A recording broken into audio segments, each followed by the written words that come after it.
अगले डेस्टिनेशन पे। हम उस बैग भी कर लिए हैं और रेडी हैं अभी। दोस्तों, जैसा आपको पता है कि कल रात हम लोग नुब्रा वैली में रुके थे और आज सुबह का बढ़िया ब्रेकफास्ट करके हम निकल चुके हैं अपनी अगली डेस्टिनेशन, जो कि है पैंगोंग लेक। लेह से जब चले थे तो खरदुंगला पर लगातार बाइक चलाने से थकान भी थी और तबीयत भी थोड़ी ख़राब हो गई थी। पर दोस्तों, ये रास्ते इतने खूबसूरत हैं कि सारी थकान एक पल में मिट जाती है। आज शाम तक हमें पैंगोंग भी पहुंचना है, जो यहाँ से लगभग 170 किलोमीटर दूर है और हम लोग सायोक रिवर वाले बेहतरीन रास्ते से जा रहे हैं।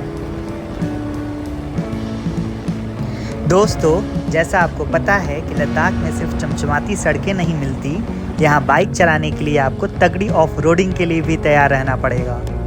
अभी ये देखिए, बहुत मुश्किल से मैं इन खतरनाक और पथरीले रास्तों से गुजर रहा हूँ, जहाँ एक छोटी सी चूक और चोट लगने का डर है, इसलिए यहाँ संभल कर चलना होता है।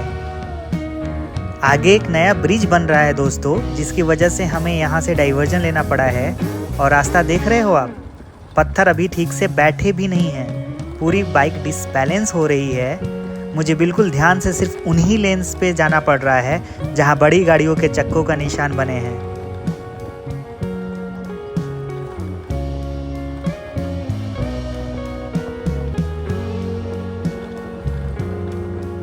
जैसे ही मैंने इस मुश्किल रास्ते को पार किया, सामने दिखा ये बेहद खूबसूरत नज़ारा, जहाँ श्योक रिवर इन विशाल पहाड़ों को चीरते हुए गुजरती है। शायद ऐसा नज़ारा आपने पहले कभी ना देखा हो, पर मेरा मानना है दोस्तों कि ज़िंदगी में एक बार इसे ज़रूर देखना चाहिए। सच में दोस्तों, ये जगह किसी जन्नत से कम नहीं है। इतनी ऑफ रोडिंग के बाद यहाँ थोड़ा ब्रेक तो बनता है।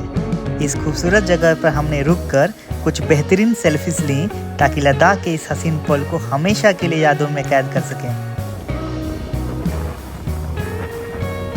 दोस्तों, अगर आप लद्दाख आ रहे हैं तो यहाँ का एक सबसे बेस्ट रूट समझ लीजिए, जिसे ट्रायंगुलर सर्किट कहते हैं। इसका पहला तरीका ये है कि आप लेह से निकलो, दुनिया के सबसे ऊंचे पासेस में से एक खरदुंगला पास पार करो और पहुंच जाओ नुब्रा वैली। फिर नुब्रा से सीधे श्योक रिवर के रास्ते पहुंच जाओ पैंगोंग लेक, और वहां से चांगला पास होते हुए वापस लेह आ जाओ। और सबसे मज़ेदार बात, आप इस पूरे सर्किट को उल्टा भी घूम सकते हैं, यानी पहले लेह से चांगला होते हुए पैंगोंग, फिर नुब्रा और खरदुंगला से वापस लेह। इस सर्किट से आपका समय और पैसा दोनों बचेगा। अगर आप भी लद्दाख आने का प्लान कर रहे हैं तो एक बहुत ज़रूरी बजट टिप सुन लीजिए। मैं जिस ऑर्गेनाइज़र के साथ इस लद्दाख ट्रिप पर आया हूँ, उसके लिए मैंने 22,000 दिए हैं। इस पैकेज में टोटल 7 डेज़ का ट्रिप शामिल है, जिसमें हमारा रहना, खाना और बाकी चीज़ें जैसे बाइक फेयर मैनेज है। पर हाँ, एक बात का ध्यान रखिएगा, इस बजट में फ़्लाइट का फेयर इंक्लूड नहीं है, वो आपको अलग से करवाना पड़ेगा। अगर आपको भी इस ऑर्गेनाइज़र का डिटेल चाहिए तो कमेंट में बताइएगा।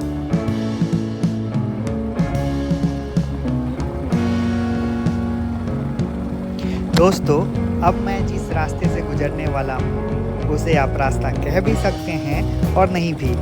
अभी मैं चल रहा हूँ बिल्कुल श्योक रिवर के बीचों बीच से, जहाँ चारों तरफ सिर्फ बड़े बड़े पत्थर हैं। दिन के उजाले में तो आप बड़ी गाड़ियों के टायर्स के निशान देखकर रास्ता पहचान सकते हैं, पर रात में यहाँ निकलना मतलब सीधा आफत को दावत देना है।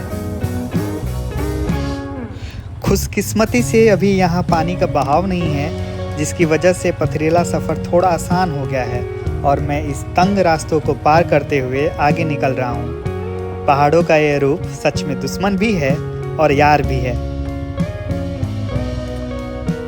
ये देखिए, हमारी BRO यानी बॉर्डर रोड ऑर्गेनाइजेशन के लोग किस तरह दिन रात इस मुश्किल काम में जुटे हुए हैं। यहाँ आकर मुझे एक बात तो समझ में आ गई, लद्दाख में जहाँ सड़कें हैं वो एकदम टॉप क्लास हैं, और जहाँ अभी रास्ता ख़राब है वहाँ ये लोग जल्द से जल्द सड़क तैयार करने में लगे हुए हैं। सोचिए, देश का इतना रिमोट और आखिरी कोना होने के बाद भी रोड डेवलपमेंट में कोई कमी नहीं छोड़ी जा रही है।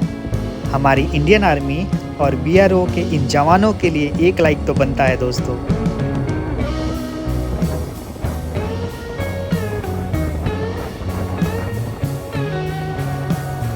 आखिरकार दोस्तों, मैं भी इस तंग और पथरीले रास्तों से धीरे धीरे आगे बढ़ रहा हूँ। लगभग 100 किलोमीटर का सफ़र पूरा हो चुका है और अब थोड़ा ब्रेक लेना बहुत ज़रूरी है।